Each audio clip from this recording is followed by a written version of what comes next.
Good morning students. आज अपना banking and financial system के अंदर बड़ा नेक्स्ट टॉपिक ले रहे हैं high power money. High power money होती क्या बेटा? हाई पावर मनी से नॉर्मली उस मनी से मीन लगाया जाता है जो किसी भी कंट्री के अंदर उस कंट्री की गवर्नमेंट और सेंट्रल गवर्नमेंट के द्वारा जो क्रिएटेड की जाती है मनी, वो क्या कहलाती है? हाई पावर मनी कहलाती है। तो यदि आपसे कोई हाई पावर मनी के बारे में पूछे तो हाई पावर मनी का मीन अपना यही है कि यदि किसी भी इकोनॉमी के अंदर या किसी भी कंट्री के द्वारा जो मनी सेंट्रल बैंक और गवर्नमेंट के द्वारा क्रिएटेड की जाती है, उत्पन्न की जाती है, वो हाई पावर मनी कहलाती है। हाई पावर मनी को बड़ा रिजर्व मनी भी बोलते हैं, ठीक है, बेस मनी भी बोलते हैं और एम नोट भी इसको बोलते हैं, ठीक है। तो हाई पावर मनी का जो कॉन्सेप्ट है उसके अंदर जो बेसिक जो माना जाता है, जितने भी कॉमर्शियल बैंकों के पास जो रिजर्व है और पब्लिक के पास जितने भी करेंसी इन सर्कुलेशन के अंदर है, उसके बेसिस के ऊपर है वो जो हाई पावर मनी है वो निकाली जाती है, ठीक है। तो इसका नॉर्मली मीनिंग अगर पूछे तो हाई पावर मनी का नॉर्मल मीन बड़ा ज़्यादा डीपली नहीं है। हाई पावर मनी वो मनी है या वो मनी का पार्ट है जो किसी भी कंट्री की सेंट्रल बैंक के द्वारा और गवर्नमेंट के द्वारा क्रिएटेड की जाती है। इसको बेस मनी और रिजर्व मनी भी बोलते हैं। इसके अलावा ये जो करेंसी है इसका जो बेस होता है, जो कॉमर्शियल बैंक है उनके जो रिजर्व और पब्लिक के पास जो करेंसी इन सर्कुलेशन के अंदर है उसके बेसिस के ऊपर निकाली जाती है। यदि अपन इसको फॉर्म ऑफ इक्वेशन के अंदर लें हाई पावर मनी को, तो इसका तो दूसरा नाम है बड़ा मोटे, इसके अंदर रिजर्व मनी भी लिख सकते हैं, इसके अंदर रिजर्व मनी बोलते हैं या इसको बेस मनी भी बोलते हैं या इसको एम, ठीक है। तो ये तो बड़ा हाई पावर मनी है। इसके अलावा यदि अपने को फॉर्म ऑफ इक्वेशन में रखना पड़े तो अपन इसको लिख सकते हैं हाई पावर मनी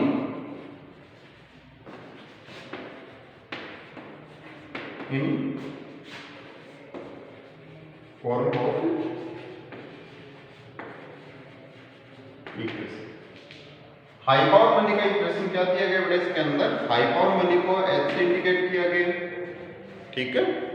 और इसका जो इक्वेशन है वो है अपना C plus RR plus ER। ये इक्वेशन के फॉर्म के अंदर अपने इसको लिख सकते हैं। अब इसके अंदर बड़ा जो H है वो तो अपना है हाई पावर मनी,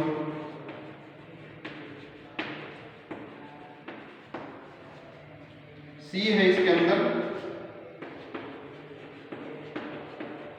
करेंसी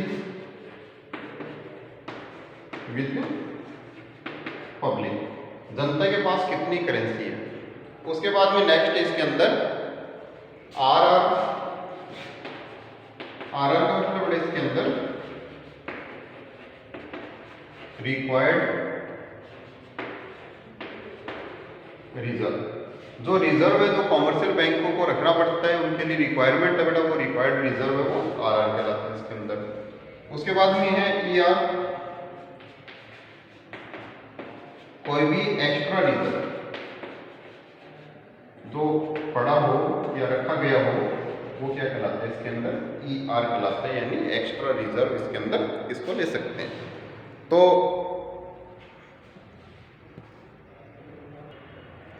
ये अपना इक्वेशन फॉर्मेट है, यानी ये अपने अगर इक्वेशन के ऊपर पूछा जाए तो C plus RR plus ER, ये बेटा अपना रिजर्व मनी है।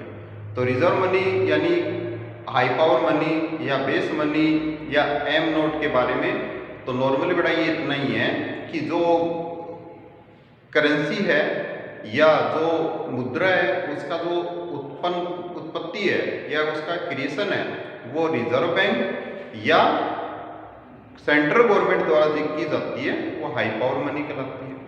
अब जो हाई पावर मनी के बड़ा जो सोर्सेज हैं वो कौन कौन से हैं, किन किन सोर्सेज से हाई पावर मनी है वो बेटा क्रिएट की जाती है इसके अंदर हाई पावर मनी है वो है अपने सोर्सेज जिसको अपन मान सकते हैं वो अपन इसके अंदर देखते हैं कि भारत के अंदर इंडिया के अंदर हाई पावर मनी के कौन कौन से सोर्सेज हैं वो लिए गए हैं इसके अंदर।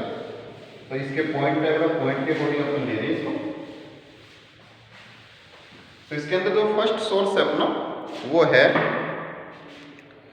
Net loan to government by RBI. इसके अंदर बड़ा 7 जो इसके अंदर मेजर सोर्सेज है वो रिजर्व मनी के माने गए, यानी इसके अंदर 7 है वो मेन सोर्स ऑफ जो है ना करेंसी इसके अंदर लिए हैं, जिसके अंदर रिजर्व मनी या हाई पावर मनी जो क्रिएट की जाती है किसी भी कंट्री के द्वारा। तो इसके अंदर अपना पहला है इससे बड़ा sources of high power money. Following are the 7 major sources of high power money, यानी जो हाई पावर मनी है उसके जो 7 है वो अपने मेजर जो सोर्स ऑफ इसके अंदर करेंसी लिया है इसके अंदर, जिसके अंदर पहला दे रखा है इसके अंदर net loan to government by RBI, यानी रिजर्व बैंक ऑफ इंडिया जो लोन है गवर्नमेंट को दे रखा है वो नेट अमाउंट, यानी इसके अंदर कितना लोन उसको लेना है कितना देना उसका नेट डिफरेंस है वो नेट लोन लायबिलिटीज कहलाती है इसके अंदर। तो सबसे पहले net loan to government by Reserve Bank of India, Reserve Bank of India द्वारा गवर्नमेंट को जो लोन दे रखा है उसका नेट अमाउंट लेना है। सेकंड इसके अंदर है loans by RBI to commercial banks, जितने भी कॉमर्शियल बैंक को लोन दे रखा है या कोऑपरेटिव बैंक्स को जो लोन दे रखा है वो लेना है इसके अंदर, ठीक है। तो इसके अंदर सेकंड पॉइंट अपना loans by RBI to commercial banks and cooperative banks. Third है इसके अंदर loans by RBI to NABARD, यदि नाबार्ड को कोई भी मान लीजिए आर्थिक रूप से सहायता देने के लिए लोन है वो रिजर्व बैंक ऑफ इंडिया ने नाबार्ड को दिया है तो वो इसका थर्ड जो मेजर सोर्स के अंदर आएगा। तो पहला तो इसके अंदर गवर्नमेंट बड़ा, दूसरा कॉमर्शियल कोऑपरेटिव बैंक, तीसरा नाबार्ड इसमें। फोर्थ है इसके अंदर लोन टू कॉमर्शियल सेक्टर, जितने भी कॉमर्शियल सेक्टर हैं जिसको लोन दिया गया है किसके द्वारा रिजर्व बैंक ऑफ इंडिया द्वारा आरबीआई द्वारा, जितने भी कॉमर्शियल सेक्टर है उसकी जो लोन लायबिलिटी है वो लेनी है। इंक्लूडिंग इसके अंदर दे रखा है इन्वेस्टमेंट बाय आरबीआई, यदि आरबीआई द्वारा इन्वेस्टमेंट किया गया है किसके अंदर जो फाइनेंशियल इंस्टीट्यूट्स है उनके शेयर्स के अंदर या डिबेंचर्स के अंदर या बॉन्ड्स के अंदर यदि इन्वेस्टमेंट किया गया है तो वो इन्वेस्टमेंट का अमाउंट भी अपने को इसमें इंक्लूड करना है, ठीक है। नेक्स्ट वर्ड है इसके अंदर net foreign exchange assets of RBI, यानी इतना एक्सचेंज एसेट्स के रूप में रिजर्व बैंक के पास पड़ा है जिसको फॉरेन एक्सचेंज के अंदर अपने को चेंज करना है, इसके अंदर चेंज करने से रिलेटेड जो भी एसेट्स है वो। उसके अलावा जो currency liabilities of government to the public, जितनी भी करेंसी की जो लायबिलिटीज है या करेंसी से रिलेटेड जो लायबिलिटीज है वो पब्लिक की, वो इसका 6 नंबर जो मेजर है वो सोर्स रहेगा इसमें। और लास्ट इसके अंदर दे रखा बड़ा कैपिटल ऑफ आरबीआई, यानी रिजर्व बैंक ऑफ इंडिया की capital plus amount of contribution in national funds, यानी जितने भी नेशनल फंड्स है उसके अंदर जो अमाउंट है वो डिपॉजिट की गई है एज ए कॉन्ट्रीब्यूशन के रूप में। And compulsory deposit of public, यानी जनता की जो अनिवार्य रूप से कोई भी अमाउंट है वो डिपॉजिट के रूप में रखी गई है वो इसके अंदर लेना है।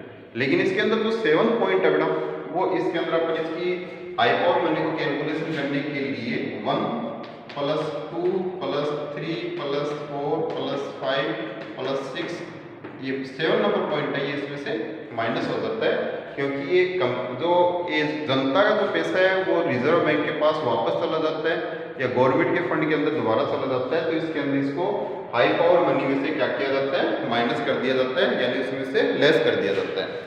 तो ये बड़ा अपने हाई पावर मनी के जो मेन सोर्सेज हैं ये 7 अपने सोर्स लिए हैं, जिसके अंदर फर्स्ट बड़ा गवर्नमेंट के को जो लोन दिया गया है वो लेना अपने को। सेकंड इसके अंदर अपना है जो भी रिजर्व बैंक ने कॉमर्शियल बैंक्स को या कोऑपरेटिव बैंक्स को लोन दिए। थर्ड के अंदर रिजर्व बैंक ने जो नाबार्ड को लोन दे रखा है वो लेना इसके अंदर। उसके बाद में loan to commercial sector by Reserve Bank. उसके अलावा इसके अंदर यदि रिजर्व बैंक ने कॉमर्शियल सेक्टर को लोन दिया वो प्लस इसके अंदर यदि रिजर्व बैंक ने कॉमर्शियल सेक्टर के शेयर्स या बॉन्ड्स के अंदर यदि इन्वेस्टमेंट कर रखा है कोई भी अमाउंट इन्वेस्ट कर रखी है तो वो अमाउंट भी अपने को इसमें लेना है। नेक्स्ट बड़ा इसके अंदर अपना है net foreign exchange assets of RBI, reserve Bank of India की नेट फॉरेन एक्सचेंज एसेट्स है वो इसके अंदर काउंट करेंगे। उसके बाद नेक्स्ट अपना दे रखा है इसके अंदर currency liabilities of government to the public, और लास्ट इसका 7 पॉइंट रहेगा अपना कैपिटल ऑफ आरबीआई प्लस इसके अंदर amount of contribution in national fund से वो लेना है प्लस कंपल्सरी डिपॉजिट से और पब्लिक है वो इसके अंदर लेना है। इसके बाद बड़ा अपना जो ये हाई पावर मनी है उसका जो कॉन्सेप्ट है वो कंप्लीट हो जाता है, ज़्यादा डीपली नहीं है आपके बेसिकली है।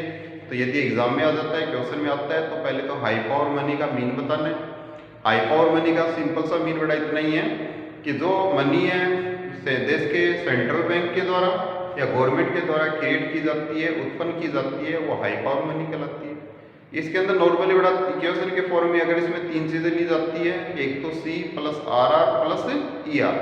सी का मतलब है इसके अंदर currency with public, R R का मतलब जो भी बैंकिंग सेक्टर के द्वारा रिक्वायर्ड रिजर्व जो रखने पड़ते हैं उनको वो, प्लस एक्स्ट्रा रिजर्व, इनके अलावा यदि कोई एक्स्ट्रा रिजर्व भी उनके द्वारा रखा गया है वो इसके अंदर काउंट होता है।